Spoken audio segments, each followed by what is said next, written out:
Eder. Mac.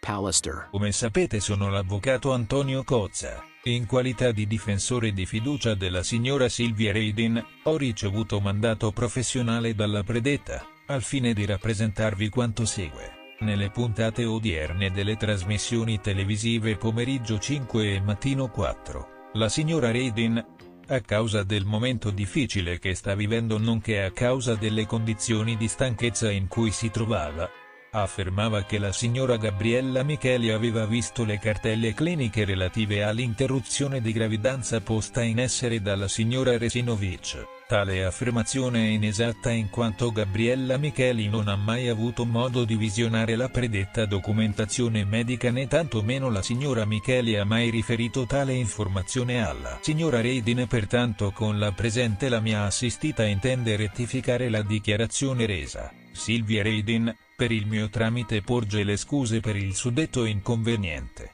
che come già superiormente evidenziato, è frutto dei momenti di tensione e di stanchezza che sta vivendo a causa della morte di Liliana Resinovic. Distinti saluti.